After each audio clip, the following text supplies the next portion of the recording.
हिमाल, पहाड र तराईको भूबनोट रहेको नेपाल प्राकृतिक विविधताको केन्द्र पनि हो। भौगोलिक विविधताका कारण यहाँ हरेक प्रकारका कृषिजन्य उपजहरू उत्पादन हुने गर्दछन्। यहाँको प्राकृतिक तथा सांस्कृतिक विविधतामा आधारित मौलिक उत्पादनहरूले विश्व बजारमा समेत महत्त्वपूर्ण स्थान हासिल गरिरहेका छन्।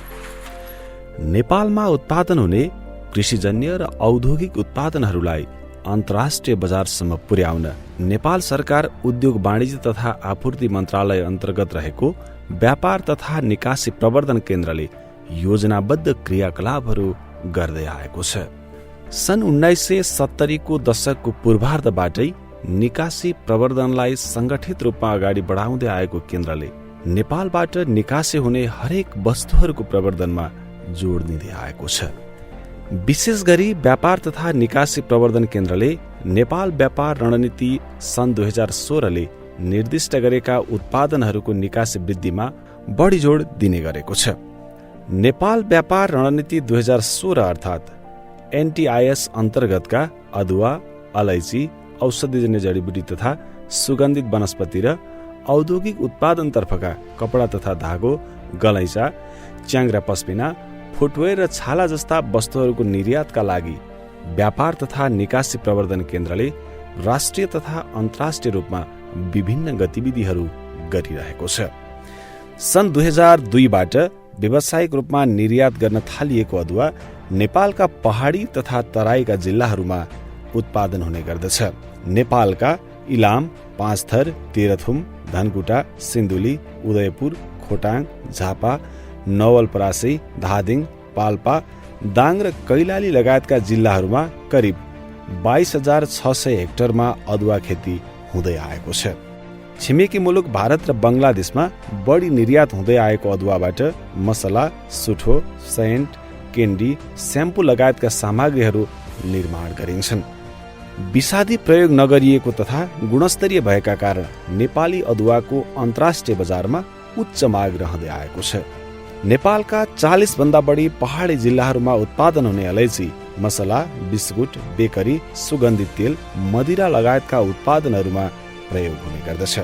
नेपालमा वार्षिक 6,500 मेट्रिक टन अलैची उत्पादन हुने गरेको छ। नेपालमा उत्पादित अलैची भारत, चीन, संयुक्त अरब इमिरेट्स लगायतका अन्तर्राष्ट्रिय मुलुकमा निर्यात हुँदै आएको छ।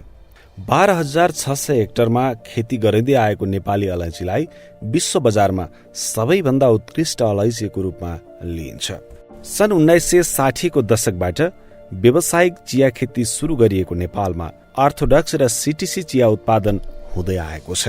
नेपाल सरकारले अर्थोडक्स चियाको गुणस्तर सुनिश्चित गर्न सर्टिफिकेसन ट्रेडमार्क निर्देशिका नै कार्यान्वयनमा ल्याएको छ, जसले अन्तर्राष्ट्रिय मुलुकमा प्रतिबन्ध लगाएका कुनै पनि विषादी प्रयोग गर्न नपाइने, कुनै पनि अखाद्य वस्तु मिसावट गर्न नपाइने तथा एक सुइरो र 2 पात मात्र टिप्नुपर्ने लगायतका मापदण्ड सुनिश्चित गरेको छ। स्विजरल्यान्ड स्थित इन्टरनेसनल मार्केटोलोजी अर्गनाइजेसन र जर्मनीको सर्टिफिकेसन अफ इन्भाइरोमेन्टल स्ट्यान्डर्ड जस्ता निकायहरूले नेपाली चियालाई अर्गानिक प्रमाणित गरेका छन्। नेपालमा चिया उद्योग मार्फत करिब 70,000 जनसङ्ख्याले प्रत्यक्ष तथा परोक्ष रोजगारी पाएका छन् भने नेपाली चिया चीन, Bharat, Japan, Germany, France, Pakistan, Netherlands, America, Canada र अस्ट्रेलिया लगायतका मुलुकहरूमा निर्यात हुँदै आएको छ। सिन्थेटिक धागो नेपालबाट निर्यात हुने वस्तुहरूमध्ये सबैभन्दा अगाडि छ। विश्व बजारमा 1.4% हिस्सा रहेको नेपाली धागोको टर्की र भारतमा निर्यात हुँदै आएको छ। नेपालमा वार्षिक रूपमा 40,000 मेट्रिक टन धागो उत्पादन हुने गर्दछ।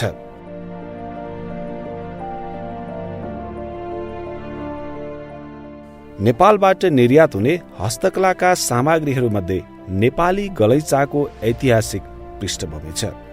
सन् 1960 को दशकबाट नै निर्यात सुरु भएको नेपाली गलैँचा ऊन, जुट, र्याम्प र अल्लुबाट निर्माण गरिन्छ। हातले बुन्ने गरिएका कारण यसको गुणस्तर विश्वसनीय मानिन्छ। हिमाली भूभागको प्रचुरता भएको नेपालमा उच्च रूपमा ऊन उत्पादन हुन्छ। गलैँचाका लागि ऊन प्रमुख कच्चा पदार्थ भएका कारण नेपालमा गलैँचा उत्पादनको प्रचुर सम्भावना छ। नेपाली गलैँचा विगत 50 वर्ष अगाडिबाट विभिन्न मुलुकमा निर्यात हुँदै आएको छ। नेपालमा हिमाल, पहाड र तराईको भूखण्ड छ, जसले गर्दा यहाँ प्रचुर प्राकृतिक र जैविक विविधता छ। भौगोलिक विविधताका कारण नेपालमा औषधीय गुण भएका हजारौं जडीबुटीहरू पाइन्छन्। यहाँ पाइने औषधिजन्य तथा सुगन्धित तेल जस्ता जडीबुटीहरू युरोप, अमेरिका तथा एसियाली मुलुकहरूमा निर्यात भइरहेका छन्। विशेष गरी नेपालको हिमाली श्रृङ्खलामा पाइने जडीबुटीहरू अमूल्य मानिन्छन्।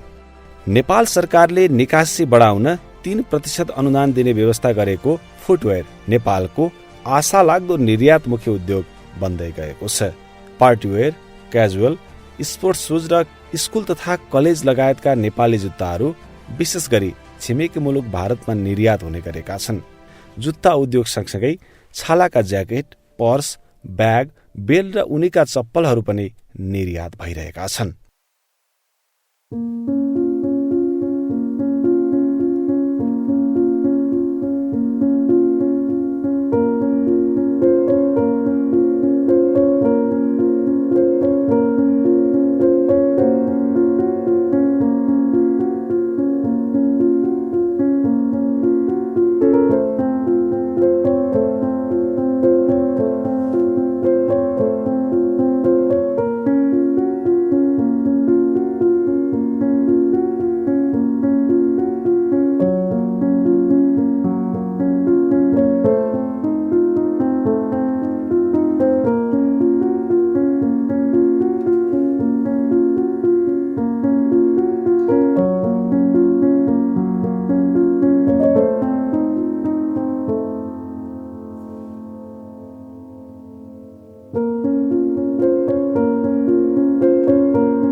एनटीआईएस वस्तुहरूको प्रवर्धन गर्दै आएको छ।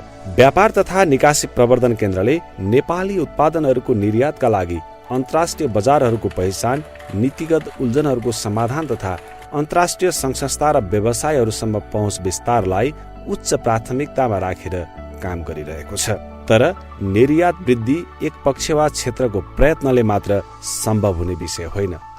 बढ्दो व्यापार घाटालाई न्यूनीकरण गर्दै निर्यात अभिवृद्धि गर्न सम्पूर्ण पक्षको सहकार्य आवश्यक रहन्छ।